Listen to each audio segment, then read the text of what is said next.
Salamlar əziz izləyicilər, hər birinizi yenidən kanalda xoş gördük. Bugünkü videomuzun mövzusu Estoniyanın irqçi olub olmaması ilə əlaqədardır. Estoniya ümumiyyətlə irqçi ölkədimi? Bu videoda bu suala cavab tapmağa çalışacağam və sizə də bir növ məsləhətlər verməyə çalışacağam ki, Estoniyaya gəlsəz təhsil və yaxud da işlə əlaqədar fərqi yoxdur. Nələrə diqqət yetirməlisiniz, hansı məsələlərdən çəkinməlisiniz və necə eləməlisiniz ki, həmin bu mövcud ola biləcək irqçilik, rasizm sizi tapmasın. Əvvəlcədən xahiş edirəm qəşəng bir dənə like qoyun. Dostanışla paylaşın mütləq şəkildə bu videonu. Kim ki xaricə gəlib yaşamaq istəyir, belə mövzularda maraqlıdır. Paylaşın, mütləq qoyun sayımız artsın, xahiş edirəm sizdən. Bu bizim üçün çox vacibdir. Eyni zamanda da kanala abunə olub zınqrov düyməsini basın, sayımız artsın. Mən də daha çox motivasiyalı olum belə videoları çəkməyə.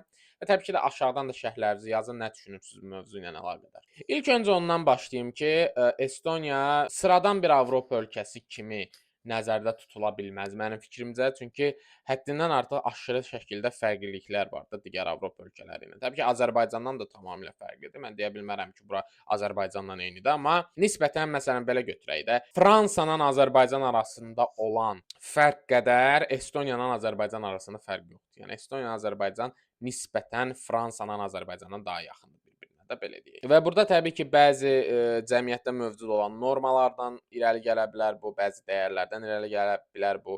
Eyni zamanda Sovet keçmişindən ən əsas irəli gələ bilər bu. Və əslində bu Sovet keçmişi də bunların bir növ bütün genofonunu bir növ formalaşdırır və burada artıq hər bir adamın müəyyən bir düşüncəsi var da, yəni bu postsovetdən gələn adamlara münasibətdə. İçi Azərbaycanlılar daxil. Amma bir şey deyim ki, estonların ən bir nömrəli nifrət elədikləri adamlar təbii ki, ruslardır.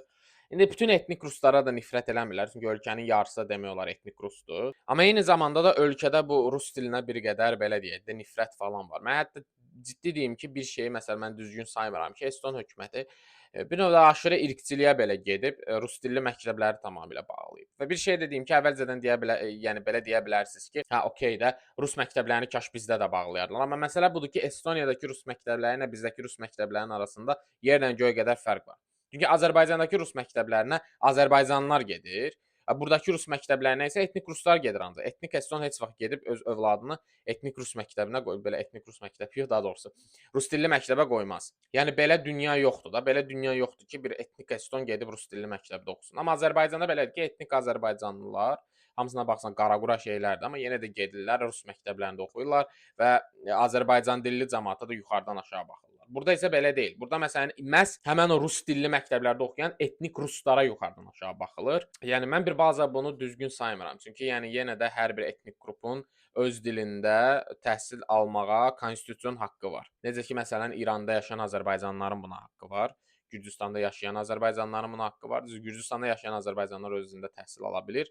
İrandakılar məsələn təhsil ala bilmir də amma. Və belə şeylər var. Ona görə də yəni ki, bunu nəzərə almaq lazımdır mənim fikrimcə. Və bir şey dediyim ki, bir nömrəli estonların ən nifrət elədiyi şey bu dil məsələsidir. Mən ümumiyyətlə çox bunu görmüşəm. Ən çox da yaşlılarda görmüşəm, düzdür? Yəni ki, bu yaşlı etnik estonlarda görmüşəm.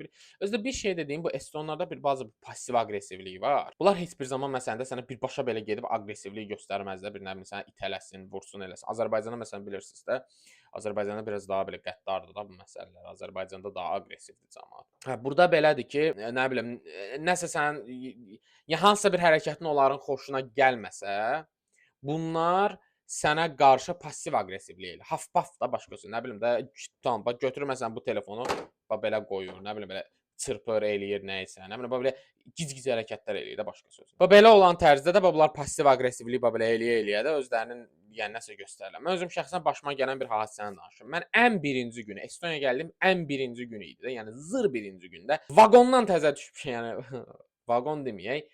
Təyyarədən təzə düşmüşəm də sözün əsl mənasında.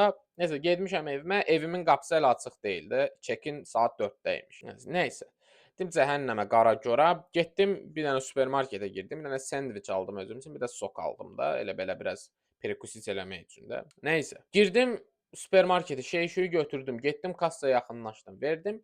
Gördüm bir yaşlı bir qadındı da. Dedim yəqin bu Soveti görüb. Yəqin bu rusca bilər də. Mən də durub buna ingiliscə danışıb bunu şey eləməyim. Buna qayıtdım, dedim ki də dayıtı мне один plastikovi paketdə. Dedim, yəni bir dənə plastik paket verin də mənə. Bir dənə klok verin başqa sözlə. Nəysə arvad götürdü kloku mənə tərəf belə tulladı bildiyin. Özü də belə biraz belə pasiv aqressiv şəkildə belə tulladı.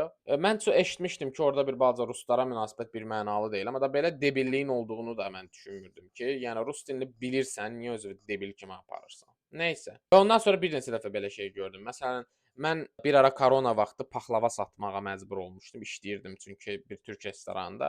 Stenddə paxlava satırdım və bu paxlava satan vaxtı da mənə estonlar çox yaxınlaşırdı və ciddi deyirəm ki, bəzən ingiliscə danışırdım bunlarla, bəzən rusca, bəziləri ciddi-ciddi əsəbləşirdi deyib. Yəni mənə ciddi-ciddi bu ideya çatmırdı ki də, qardaş, görürsən ki, qaraqura bir adamam da, yəni məndən nə tələb etsin eston dilini bilmək? Yəni tələbəyəm, 1 ildir gəlmişəm. Yəni siz necə empatiya qurma yoxdur bəzi insanlarda, amma mənim fikrimcə bu daha çox millətdən daha çox insan faktorundan asılı gəlir. Bəzi adamlar debildir də, yəni üzr istəyirəm xanım. Yəni bəzi adamlar debildir və bununla əlaqədar bir şey eləyə bilməzsən sən. Ümumi rasizm, ümumi irqçilik barəsində danışsam, mən şəxsən deyim ki, Estoniyada aşırı şəkildə belə irqçiliyə məruz qalmamışam. Yəni kimsə gəlsin mənə sırf da belə estonlara oxşamadığıma görə nə bilim artıq əski söz desin, olmayıb. Nə yalan deyim, olmayıb. Amma buna baxmayaraq yenə də bir balaca irqçiliyin burada olduğunu deyə bilərəm. Yəni institusional səviyyədə bir balaca ola bilər bəzi belə deyək də məkanlarda. Məsəl üçün işə götürmədə bəzən yerlilərə üstünlük verə bilərlər. Düzdür, bu Qərbi Avropadakı, Şimali Avropadakı kimi belə də belə aşırı səviyyədə deyil. Çünki burada belə işçi qüvvəsi də bir o qədər də güclü deyil. Bunlar hələ yığırlar xaricdən. Ciddi deyim ki, bir 10-20 ilə burada tamamilə dönüb olacaq o bir ölkələr kimi. Burada da aşırı dərəcədə çətin olacaq iş tapmaq, aşırı dərəcədə çətin olacaq bura öyrəşmək, miqrasiya eləmək. Yəni gələcəkdə çox belə əndirabadi günlər gözləyir bizi, necə deyərlər. Amma hal-hazırda da məsələn işə götürəndə nadir hallarda olur ki, məsələn də yerliyə üstünlük verirlər və bəzən də elə olur ki, eston dilində danışmayan adama qarşı da bir balaca belə aqressiv ola bilirlər. Bunlarda bir yenə də deyirəm, bu dil məsələsi olduqca önəmlidir.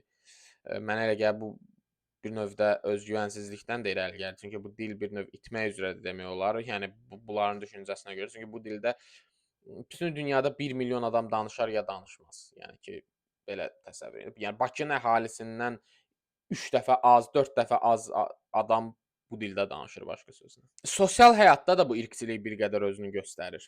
Məsələn belə deyək, yerlilər heç bir zaman əcnəbi ilə dostluq eləyə bilmir. Yəni mən özüm şəxsən burada artıq 6 ildir yaşayıram. Mənim hələ də bir dənə də olsun eston dostum yoxdur. Bunlar yəni ki, bizə bir balaca olduqca yəni ki, güvənmir deyim, yoxsa bizlə belə də uyuşmurmu deyim kültürel olaraq. Nəsə də bizlə uyuşmurlar başqa sözlə. Bunlar bizlə dostluq eləmir. İrqçi bir şeydirmi? Bilmirəm. Ona qalsa məsələn əcnəbilər Azərbaycana da gələndə onlar da məsələn də Azərbaycanlı dostları yoxdur çoxsunun. Azərbaycanlılar əcnəbiləri yəni götürə bilmir. Məsələn mən fikir vermişəm Instagramda bir dənə Hindistanlı bir qız var idi. Şeydə o günlərim görmüşdüm. Nəsə də yəni Bakıda oxuyur, Hindistanlı tələbələrdən, Bakıda oxuyan Hindistanlı tələbələrdən müsahibə götürür. Bütün kommentlərdə Azərbaycanlı qaqaşlar yığılmışdı. Giz-giz yazırlar, qayıdın ölkənizə falan. Biabırçılıq da yəni başqa sözündə ölkənin adını qəşəngcə belə yəni ki, təmsil eləyirdilər də necə lazımdır. Bax belə. Düzdür Estoniyada belə biabırçılığı heç vaxt görə bilməzsiniz. Bəzi debillər yenə də deyirəm ola bilər. Yəni bu debil insana eləyəcəyin bir şeyin yoxdur da. Yəni ki, belə debil insanlar ola bilər, bəzən eləyə bilər, amma çox nadir hallardır. Yəni mən özüm şəxsən heç vaxt belə bir şey görməmişəm. Eyni zamanda məsələn də tutalım qız tapmaq məsələsində. Buranın yerli qızları ya özünkülərə üstünlük verir, ya da ki digər Avropalılara.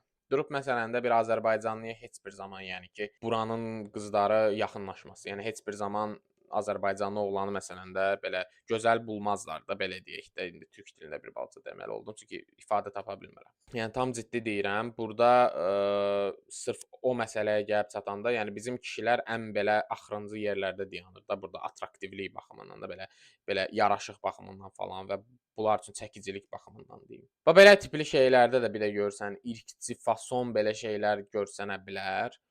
Yəni mən buna tam irqçilik deyə bilmirəm, amma belə də müəyyən qədər görsənə bilər. Bir nəticəyə gələrək onu deyə bilərəm ki, Estoniya çox da irqçi ölkə deyil. Məsələn, mən deyərdim ki, Estoniya digər Avropa ölkələrindən fərqli olaraq, məsələn də Qərbi Avropadan fərqli olaraq o qədər də irqçi bir ölkə deyil. Məsələn, Qərbi Avropadan mən çox yəni videolar görmüşəm, çox yəni xəbərlər eşitmişəm. O qədər də yaxşı deyil. Bəzən aşırı irqçilik ola bilir və institusional səviyyədə də ola bilir. Məsələn, indi mən Danimarkanı misal çəkim, çünki o ölkəyə çox gedib gəlirəm. Danimarkada məsələn işə müraciət eləyəndə bir də görürsən ki, məsələn də aşırı şəkildə özünkülərə, yəni etnik Danimarka, etnik danlara, etnik datlara, bilmirəm nə hansı dildə deyirsinizsə, üstünlük verilir. Hətta yəni yerli, yəni orada bu türklərin bir söz var, doğma büyümə. Yəni onlar belə olanda qəbul eləmirlər. Məsələn, orada doğulmuş, böyümüş türk, ərəb, bilmirəm də Somalili falan belə olanda işə müraciət edəndə deyilənə görə bəzən diskriminasiyaya məruz qalırlar və qəbul eləmirlər onlar işə.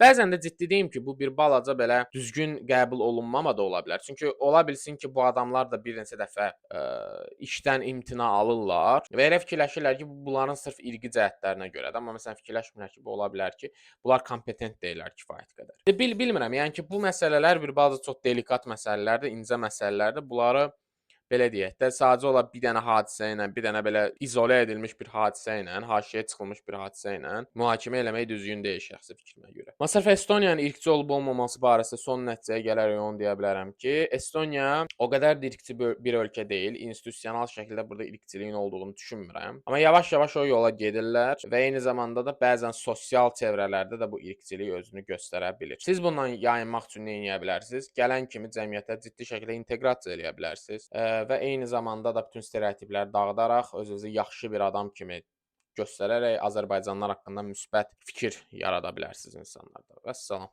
Ümid edirəm video üçün çox faydalı oldu. Abunə olub zınqrov düyməsini basın. Məndən fərdi məsləhətlər almaq istəyirsinizsə xarici yaşam təhsillə əlaqədar ya bu e-mail ünvanı ya da bu Instagram hesabına yaza bilərsiniz mənə. İstədiyiniz bütün məsələlərlə əlaqədar məsləhət verməyə hazıram. Sizlə görüşlər keçirib, seanslar keçirib, üzbəüz oturub danışa bilərik bu məsələlərlə əlaqədar. Belə, özünüzə yaxşı baxın. Allah amanında.